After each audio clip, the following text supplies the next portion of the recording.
আসসালামু আলাইকুম। আওয়ামী লীগ সরকারের পতন হওয়ার পর থেকে বাংলাদেশের সবথেকে আলোচিত যে শব্দ বা সবথেকে আলোচিত যে বিষয় সেটি হচ্ছে আসন্ন জাতীয় নির্বাচন।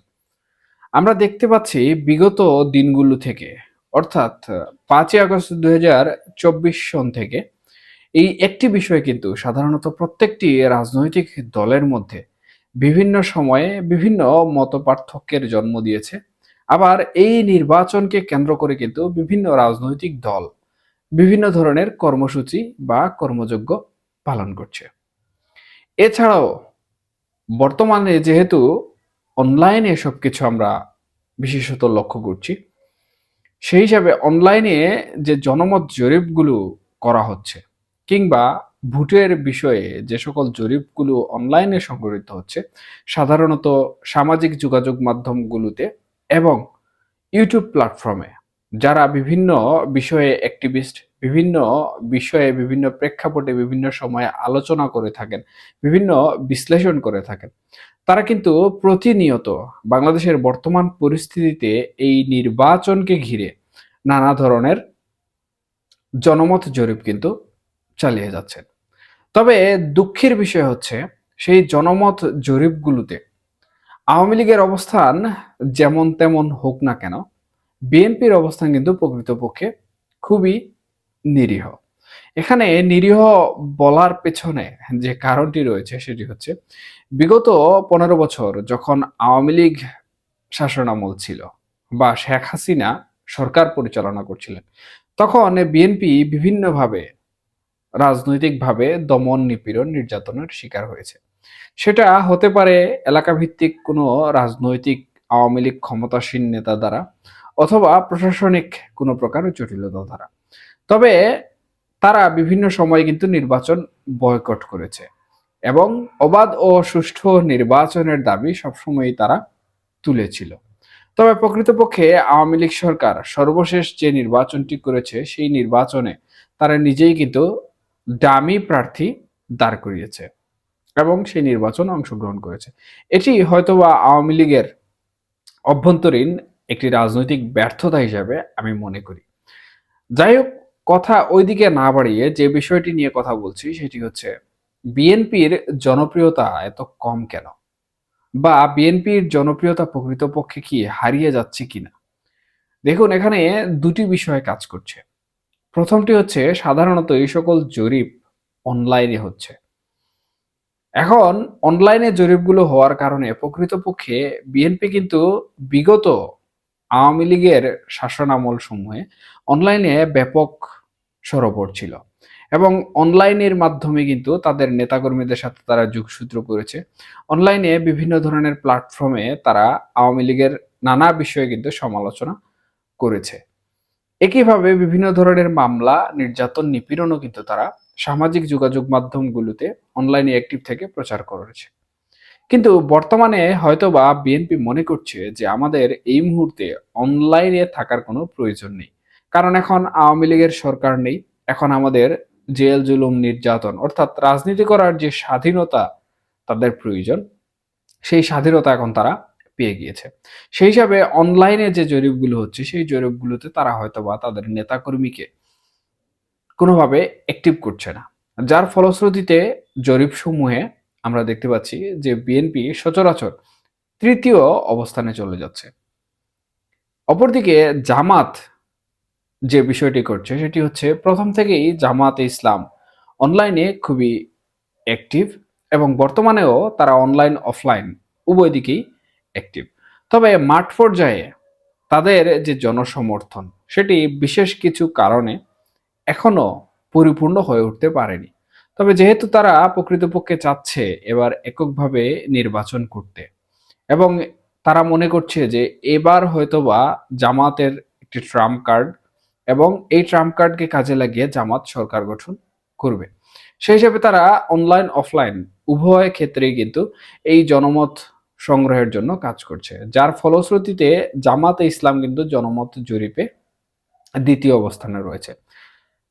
তো বিএনপি প্রকৃতপক্ষে ২য় যে কাজটি এখানে করছে বা বিএনপির জনপ্রিয়তা কমার পেছনে ২য় যে কাজটি এখানে সবথেকে বেশি প্রভাব ফেলছে সেটি হচ্ছে বাংলাদেশের বর্তমান পরিস্থিতিতে বিএনপির রাজনৈতিক কর্মকাণ্ডসমূহ। দীর্ঘ ১৫ বছর, ১৬ বছর, ১৭ বছর বিএনপি বিভিন্নভাবে নির্যাতিত, নিষ্পেষিত হয়েছে। নেতাকর্মীরা বুক ফুলিয়ে সচরাচর চলাফেরাও কিন্তু করতে পারেননি বিভিন্ন জায়গায়। তবে এমনটা নয় যে বিএনপির নেতাকর্মীরা একদম আত্মগোপনে ছিলেন কিংবা এলাকায় কোনোভাবেই তারা প্রবেশ করতে পারেননি। প্রবেশ করেছেন এবং এলাকায় অবস্থানও করেছেন। তবে প্রশাসনিক জটিলতার কারণে সময় সাপেক্ষে বা সময় অনুযায়ী তারা এলাকায় থাকতে পারেননি। এটি কিন্তু চরম একটি বাস্তবতা। এর বাইরে যে সময়গুলো রয়েছে অর্থাৎ প্রশাসনিক জটিলতা সৃষ্টি হওয়ার সময়ের বাইরে তারা কিন্তু এলাকায় ছিলেন এবং এলাকায় ব্যবসা-বাণিজ্য সহ নানা ধরনের কর্মসূচি তারা পালন করেছেন। সেখানে কোনো ধরনের বাধার সম্মুখীন তারা হননি।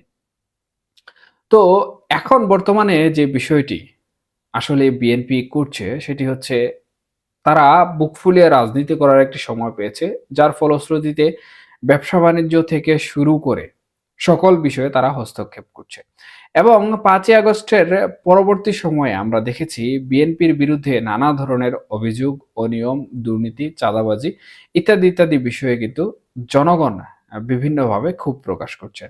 এবং পত্র-পত্রিকা খুললে এখনো কিন্তু বিএনপির এই বিষয়গুলো নিয়ে আমরা বিভিন্ন ধরনের খবর দেখতে পাচ্ছি। এছাড়াও আরো কিছু খবর রয়েছে যেগুলো সাধারণত বিএনপিকে জনগণের যে ভালোবাসা বা জনগণের যে মতামত সেই মতামত থেকে অনেকটা দূরে সরিয়ে দিচ্ছে। যার ফলশ্রুতিতে প্রকৃতপক্ষে এই জনমত জরিপ সমূহে সাধারণত বিএনপিকে মানুষ পছন্দ করে তাদের যে জনসমর্থন রয়েছে সেটি তারা দিচ্ছে না। যার প্রভাবে বিএনপি কিছুটা জনমত হারাচ্ছে। তবে আমি প্রথমে যে বিষয়টি বললাম যে অনলাইনে বিএনপির নেতাকর্মীরা অ্যাক্টিভ নয়। যার ফলশ্রুতিতে এখানে কিছুটা হলেও জনমত জরিপে বিএনপি পিছিয়ে পড়ছে। সাধারণত একটি জনমত জরিপ যখন অনুষ্ঠিত হয়, আমার যতটুকু দৃষ্টি, সেই দূরদৃষ্টি থেকে আমি বলতে পারি যে একটি জনমত জরিপ যখন অনুষ্ঠিত হয়, তখন সেই জনমত জরিপে অংশগ্রহণ করার জন্য দলীয় নেতাকর্মীদের সাধারণত আহ্বান করা হয় বিভিন্নভাবে। সেটা হতে পারে সামাজিক যোগাযোগ মাধ্যম, হোয়াটসঅ্যাপ, ফেসবুক, মেসেঞ্জার, টেলিগ্রাম ইত্যাদি, ইত্যাদি বিভিন্ন জায়গায় কিন্তু সেই লিঙ্ক ছড়িয়ে দেওয়া হয় এবং সেই জনমত বৃদ্ধির জন্য কিন্তু আহ্বান করা হয়। সেই হিসাবে অনলাইনে যে রাজনৈতিক দল অ্যাক্টিভ রয়েছে, তারা প্রকৃতপক্ষে তাদের নেতাকর্মীদের দ্বারা সবথেকে বেশি ভোট এখানে প্রয়োগ করে থাকেন। যার ফলশ্রুতিতে সেই রাজনৈতিক দলের পক্ষে কিন্তু মতামত সবথেকে বেশি হয়ে যায়। সুতরাং এক্ষেত্রে বিএনপি হয়তোবা অনলাইনে তাদের অ্যাক্টিভিটি যেটি রয়েছে সেটি কমিয়ে দিয়েছে অথবা অনলাইন ভিত্তিক তারা জরিপে এখন আর বিশ্বাস করছে না। যার ফলশ্রুতিতে অনলাইনে যে জনমত জরিপ সমূহ হচ্ছে সেগুলোতে কিন্তু বিএনপি পিছিয়ে পড়ছে।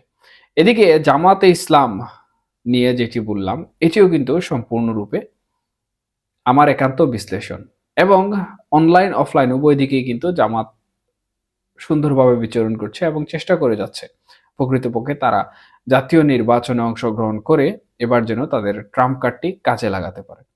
অন্যদিকে বাংলাদেশ আওয়ামী লীগ যেহেতু মাঠ রাজনীতিতে তারা এখন ফিরতে পারছে না বা মাঠ রাজনীতিতে তাদের অবস্থান এখন একদমই শূন্য, তারা প্রকৃতপক্ষে অনলাইনে ৫ই আগস্ট ২০২৪ পর থেকে কিন্তু খুবই সরবর এবং খুবই অ্যাক্টিভ। সুতরাং যেখানেই জনমত জরিপ হচ্ছে সেখানে এই যে অনলাইনে অ্যাক্টিভিটি থাকার কারণে কিন্তু তারা সেখানে তাদের নেতাকর্মী দিয়ে ভোটাধিকার প্রয়োগ করাচ্ছেন। যার ফলশ্রুতিতে তাদের জনপ্রিয়তা বাড়ছে বা ওই জনমত জরিপে তাদের জনপ্রিয়তা ভোট যেটি রয়েছে বা তাদের যে জনমত রয়েছে সেটি কিন্তু বৃদ্ধি পাচ্ছে। আবার আরেক প্রকার সাধারণ মানুষ রয়েছেন যারা প্রকৃতপক্ষে কোনো রাজনৈতিক মতাদর্শের সাথে বিশ্বাসী নন। কিন্তু বর্তমানে অন্তর্বর্তীকালীন সরকারের বিভিন্ন ব্যর্থতা, অন্যান্য রাজনৈতিক দলসমূহের বিভিন্ন বিষয়ে বাড়াবাড়ি এবং বর্তমান পরিস্থিতিতে তারা যে অবস্থায় রয়েছেন সেই অবস্থার সাথে পূর্ববর্তী অবস্থার একটি তুলনা করছেন এবং সেই তুলনা থেকে কিন্তু তারা পূর্বের অবস্থায় ফিরে যেতে চাচ্ছেন। যার ফলশ্রুতিতে তারাও কিন্তু এখন বর্তমানে আওয়ামী লীগের প্রতি তাদের মতামত বা সমর্থন প্রকাশ করছেন। সেই হিসাবে জনমত জরিপে প্রত্যেকটা জায়গায় আমরা দেখতে পাচ্ছি যে আওয়ামী লীগ কিন্তু সবথেকে বেশি এগিয়ে রয়েছে। জামাতে ইসলাম কিন্তু ২য় অবস্থানে রয়েছে এবং বিএনপি প্রকৃতপক্ষে ৩য় অবস্থানে চলে যাচ্ছে।